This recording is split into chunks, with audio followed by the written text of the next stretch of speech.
Welcome to Sports Jam for the week of April 29th. I'm Jay Wilcox. I'm John Jacobson. Spring has arrived, and this week a full slate of games, matches, and meets. We'll meet a set of twins who are part of a strong softball team at Wayzata in our Sports Jam Spotlight. And we'll hear from longtime Park Center girls basketball coach Patty Sorensen on her resignation as Pirates coach. And we'll get started with baseball, this time actual outdoor baseball. It was quite a way to really jump into the season for Park Center. After a long string of postponements, the Pirates beat district rival and defending Northwest Suburban Conference champ Maple Grove Friday. They had a doubleheader Saturday, losing to Anoka in the first game. They faced Osseo in the second game. The Pirates take an early lead. Danny Martinez with a dribbler that pitcher Zach Ball can't pick up cleanly. The Pirates get two in the first. Osseo comes back in the second. Brett Meyer's bouncer gets right through the third baseman. Nick Cooper and Steve Fisher score on the play. Osseo goes ahead 3-2. Park Center's turn in the bottom of the second as Tyler Stroh's blooper drops in despite a good effort in right field. Brandon Budnick scores and it's 3-3. Still in the second, and Alex Ladine bounces a hit up the middle to score Stroh, and it's 4-3 Park Center.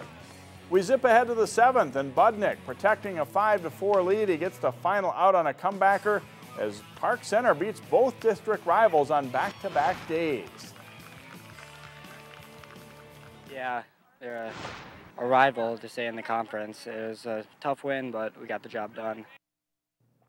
Champlin Park has a very experienced team back this spring, and they hope to challenge for the Northwest Suburban title. The Rebels took on last year's Class 3A state runner-up Bemidji Saturday in the Rebels home opener. Leadoff hitter for Champlin Park is Bryce Marquardt, and he starts the home half of the first with a hit down the line. Marquardt with good speed hustles the second with a leadoff double. A couple of batters later, there's a wild pitch. Marquardt comes in to score the game's first run. Another run also scored on a wild pitch. And then later in the same inning, Ryan Ross delivers a base hit to right field.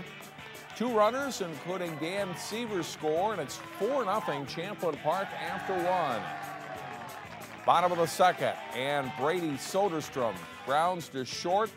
The Lumberjacks get the out at first, but Marquardt scores from third to make it a 5-0 game. And that's more than enough run support for Trevor Naslund. The senior right-hander gets the strikeout here.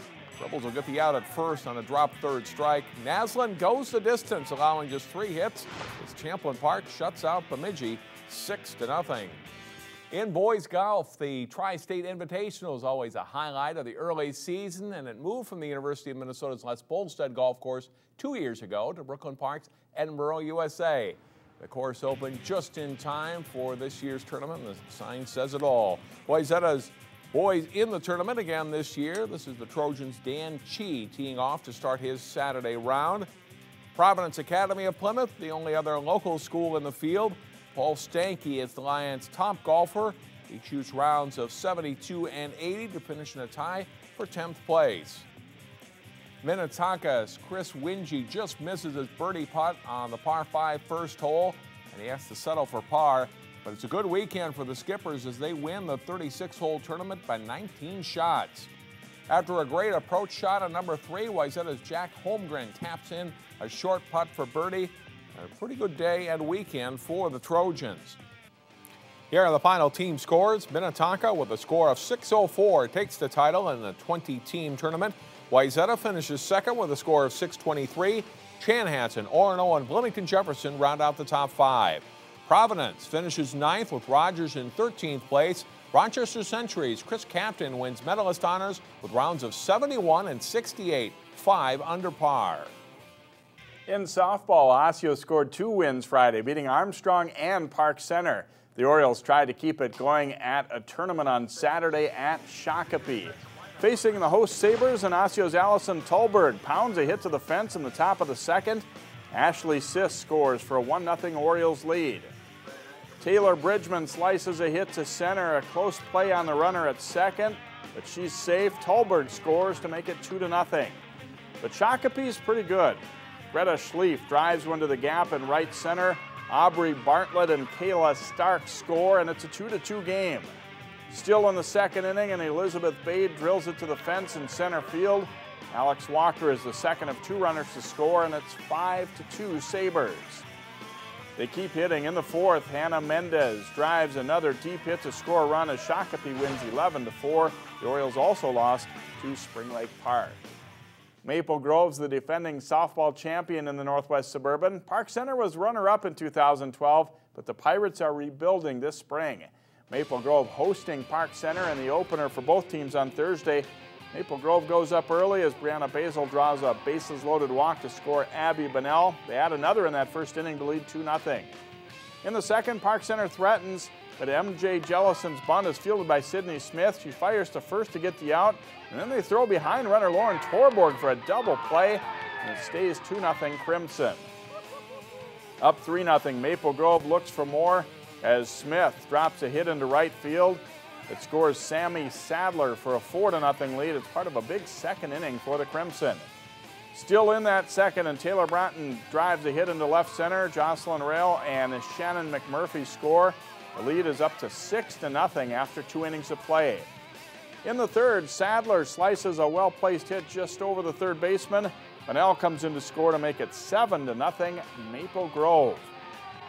Later in the third, Smith singles to right to score Sadler as Maple Grove rolls to a 10-2 win over a young Park Center squad. In the North Suburban Conference, Cooper playing at Benilde, and Cooper hits well early. Their pitcher Casey Anderson up at bat and drills it off the fence in left center. It scores Katie McGuire, and it's 1-0 Hawks. Benilde takes advantage of shaky Cooper defense, though, in the second inning. Lily Johnson lines it off Anderson's glove. McGuire is there to field it, but her throw is dropped. A run scores. Benilde leads 4-1 through 2 innings. And they pick up the hitting pace later in the game. Christine Lager tags it to deep center in the fifth. Addie Houlihan scores to make it 5-1 Red Knights. It's a double for Lager. Abby Miller drives a single to left, and it's overrun out there. Benilde tacks on 3 in the fifth on the way to a 7-3 win over Cooper. Plymouth neighbors Wayzata and Armstrong haven't been in the same conference for a few years, but they met up in softball indoors last week at the Plymouth Creek Dome. First batter of the game for Wayzata, Steph Kirk laces a hit to the gap, and that one will roll a while. Kirk hustles all the way to third for a leadoff triple. She later scores on an error for a 1-0 lead.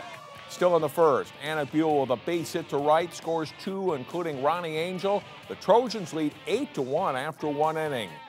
Top of the second, Anna Gimmelstead beats out this ground ball for an infield hit. Reagan Palis scores for a 10-1 Wayzata lead. Trojans also make some nice plays in the field. Michaela Godonic, the batter for Armstrong. Ellie Rod, a diving catch out and left. Wayzata goes on to win 12-1-5 in the season opener for both teams. We'll meet Wayzata's Kirk sisters in our Sports Jam Spotlights. Wayzata's got a pretty solid team this spring, Jay. Yeah, it sure looks like it. They will be tested plenty this week, it looks like, though. Busy slate for them. Stay tuned. Coming up on Sports Jam, many of the state's top track and field athletes compete in the Hamlin Elite meet, and we have some local champs.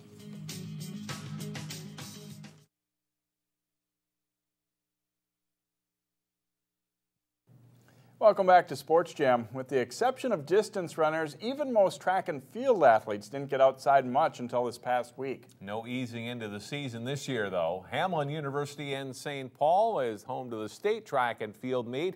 Many of the top performers come together at the college early in the season for the Hamlin Elite meet. In the boys' 100-meter dash, it's a good race, and Champlain Park's Emmanuel Egbujar wins with a time of 10.84 seconds. Egbujar also takes second in the 400. 4x200 relay, Wayzata anchor Jeff Borchard with a good kick down the stretch wins it. The Trojans team of Anthony Clark, Joey Colpine, Chris Pearson, and Borchard also in the 4x100. Boys high jump, Michael Sales takes third place for Champlain Park. Sales gets fourth place in the long jump.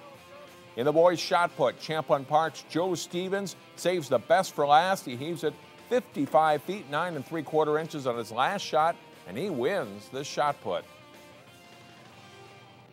This is what it looked like for boys lacrosse teams last Monday as Maple Grove and Elk River played 1/4 in a snowstorm before calling it quits.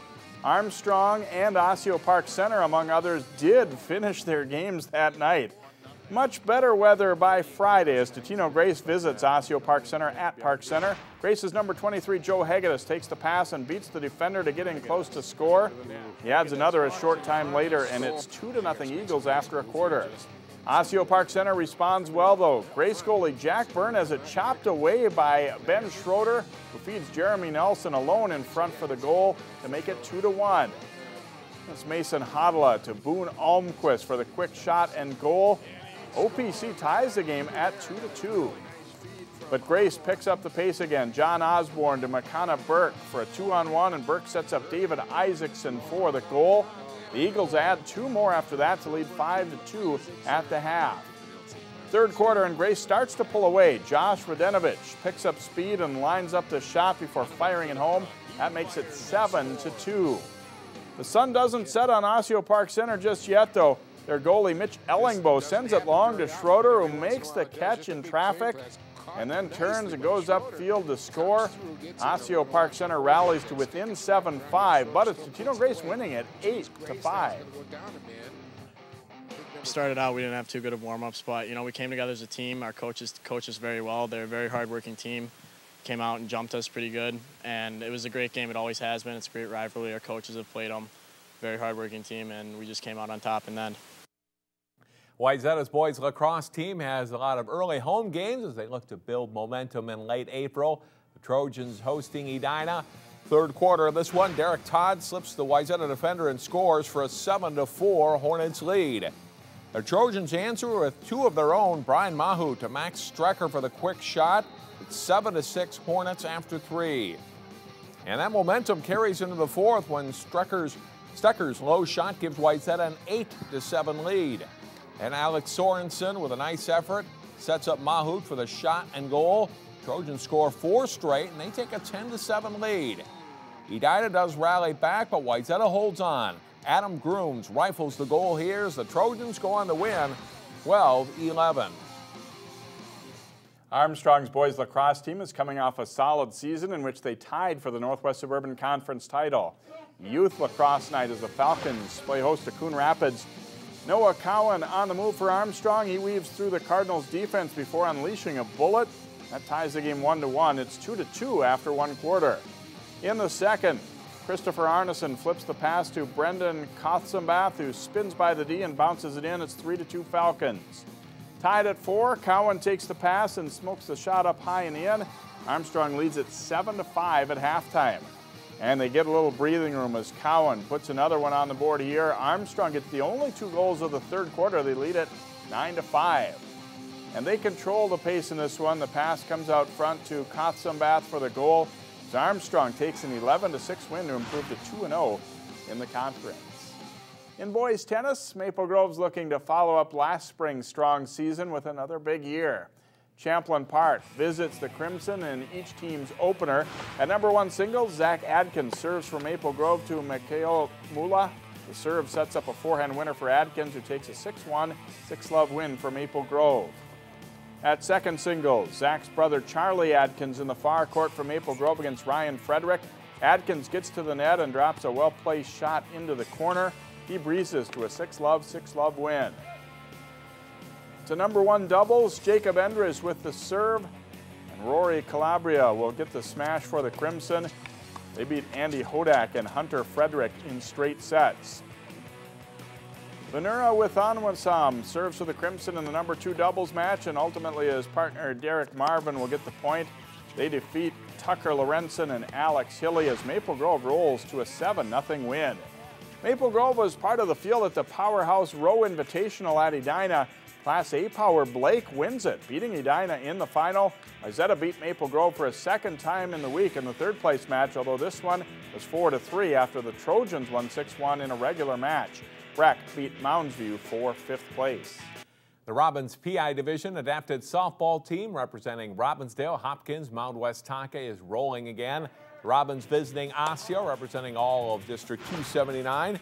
Mike Madsen delivers a single up the middle for the Robins to bring Tyler Sarf in. It's 1-0 Robins in the first. Same inning, and Jordan Klein singles to center. Sean Johnson scores, as does Madsen. Robins get 3 runs in the first inning. to the third inning, and Jimmy Flores bounces an infield hit to the right side. Klein scores, and Charlie Whitmer races in behind him to score. It's a 5-0 Robins lead. In the fifth, Katie Besner hitting off the tee, drives in a run as her single scores Palagrano for a 7-0 lead. Robins get 5 in the fifth, and they secure an 11-0 win over Osseo. John, we see all the hitting for the Robins, but their defense gets overlooked a little bit. They did a solid job in the field. That's right, Jay. Another good team again for the Robins this spring. Next up, we'll meet a sister duo that has double trouble for Wayzata softball opponents. That's next in our Sports Jam Spotlight.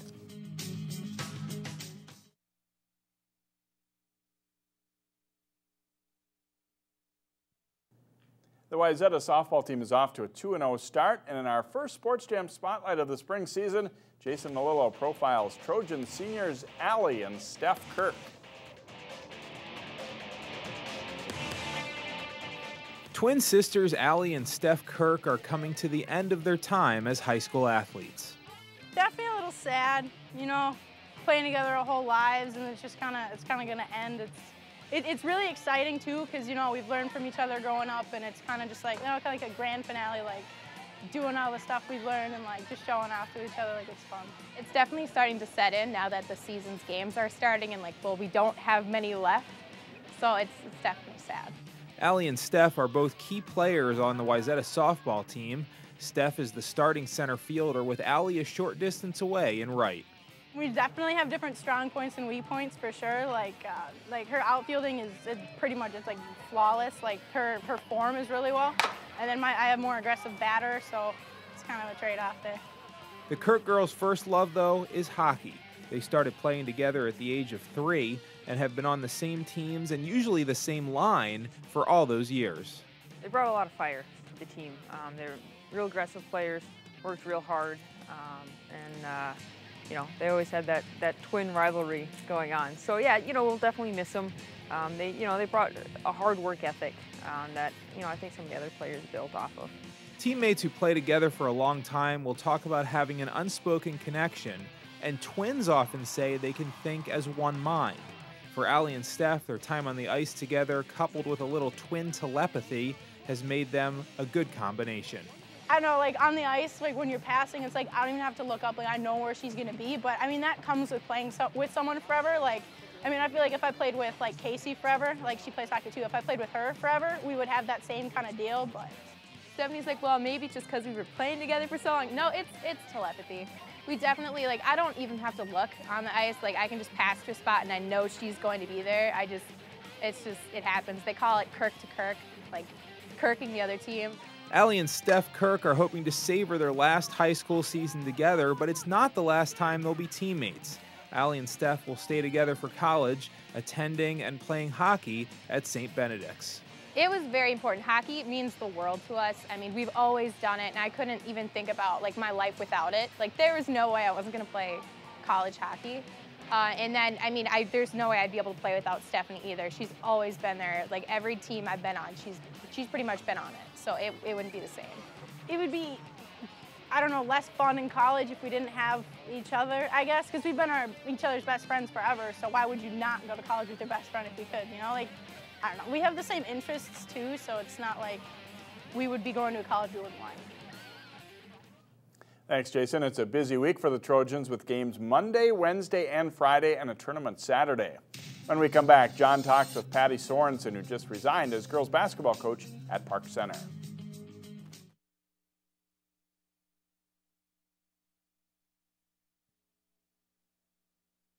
Welcome back to Sports Jam. While the spring sports season is now finally in swing, we are going to talk winter sports. And I'm joined now by Patty Sorensen, the Park Center girls basketball coach the past 15 seasons. But Patty just last week resigned as head coach. And talk to us about what went into that decision, Patty.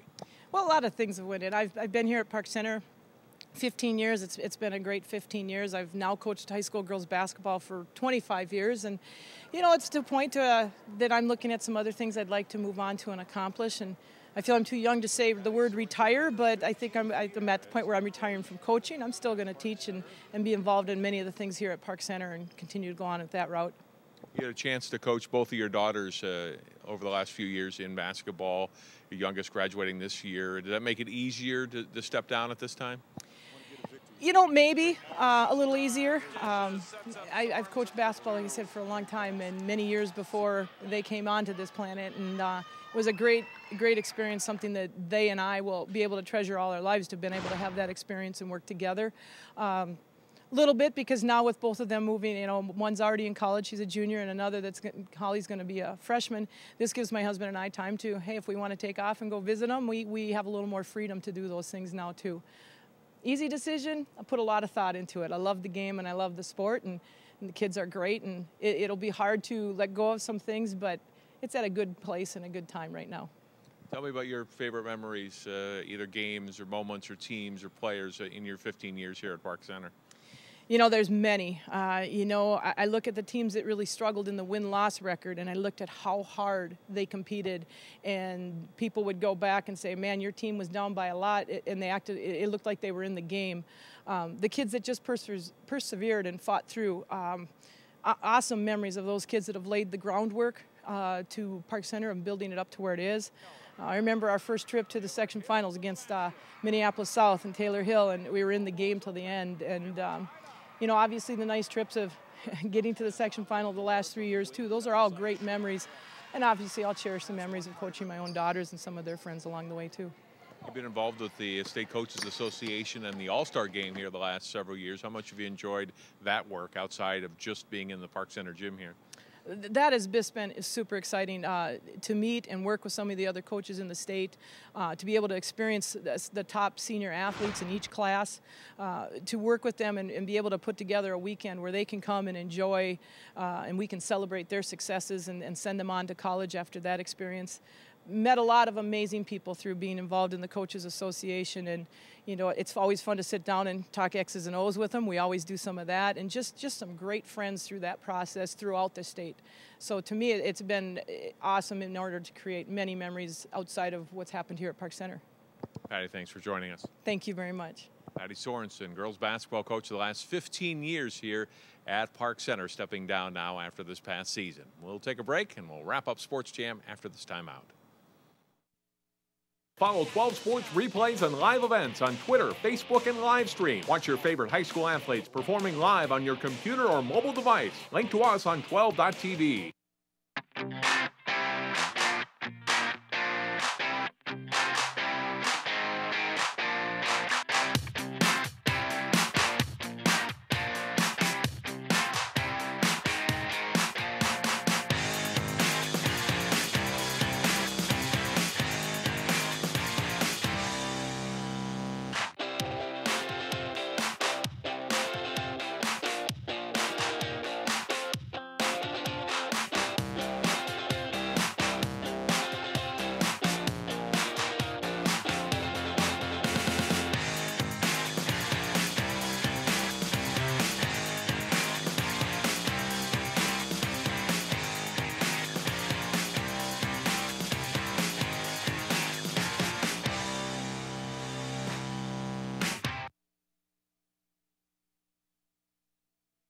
The Brooklyn Center Community Prayer Breakfast is set for Saturday, May 4th from 8 to 10 at the Earl Brown Heritage Center. To find out more, call Dave at 612-308-9493.